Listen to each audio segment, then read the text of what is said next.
What up, guys? This is Nick with No Filter Reviews. Today I'm going to be showing you how to remove a damaged tile. Give me a like, please subscribe, and look in the description of this video for all the products for this video. And stay tuned.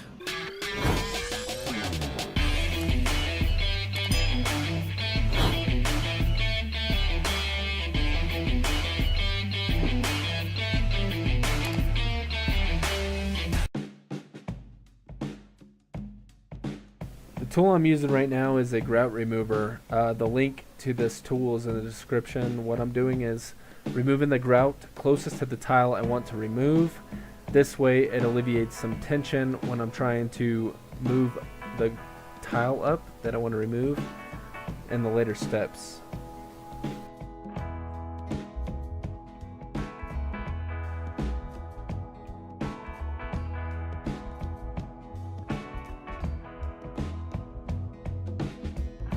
Now I'm using a chisel to lift up the tile. I'm doing this with a little bit of pressure, but not so much that I could break the tile completely.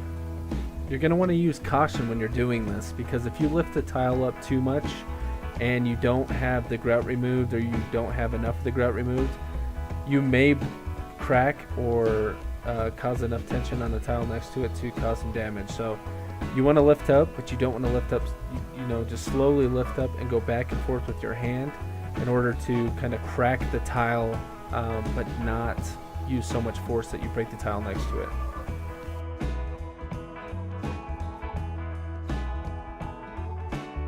Now I'm using the chisel to kind of go back towards the broken tile.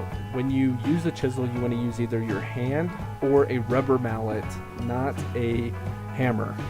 This is very important because if you use a hammer, you can apply too much pressure, and this could cause some damage and frustration for you.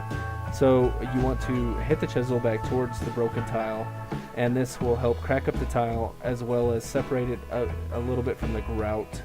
The end of the chisel you want in the grout closest to the tile you want to remove.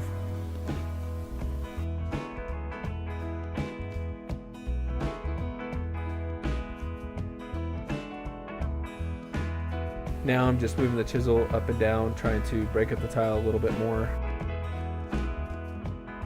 Now I'm using a rubber mallet. You want to lightly tap. You do not want to get crazy with this.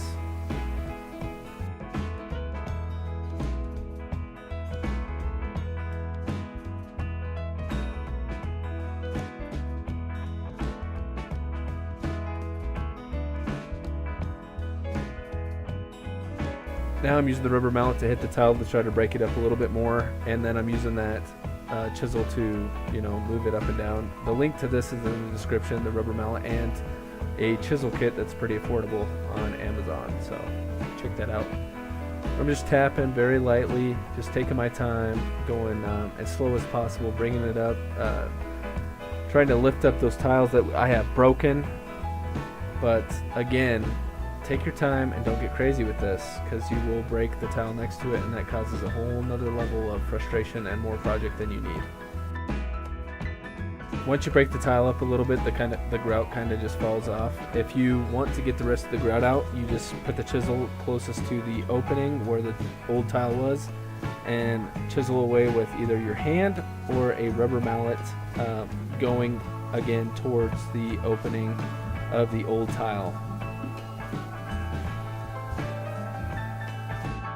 The most important thing here is to make sure your surface is ready and clean and ready to go. Using a dustpan and a shop vac is very handy. You just want to make sure that the area that you're going to put the new tile down is super level, and it's level with the rest of the tile, and you don't have little high spots from the old mortar or anything in the way that might cause some sort of weird misbalance with that tile. As you can see here, I'm just chiseling out old mortar just to make it nice and even with the tiles.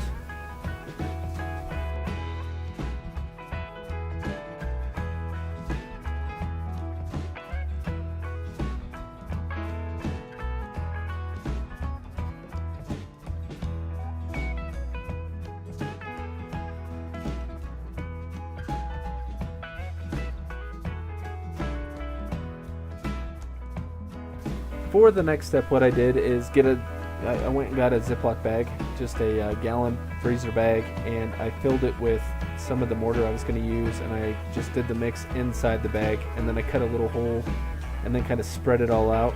I didn't have all the tools I needed in order to tile. I threw a lot of that stuff away just because it was messy and wasn't cleaned up well. But I just used that little tool there to kind of make grooves in it in order for it to stick to the subfloor very nicely, and it did do that. So. And now what I'm doing is just putting the tile down, making sure my grout lines look even, and just laying it down. I did wait a little bit before applying grout, but I didn't wait a whole lot because it was just one tile and it wasn't a big deal. I bought this grout mix, pre-mix, because I didn't need a whole lot of it and I didn't want to bag it around.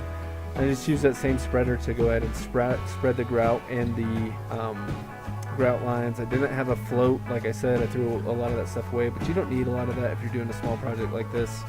So, and then instead of a grout sponge, what I ended up doing is just using an old t-shirt I just got it wet and just kind of spread it all out, made sure everything looked even, got it wet again, spread it all out, and then I used paper towels for the cleanup and just made sure it looked really good and clean at the end.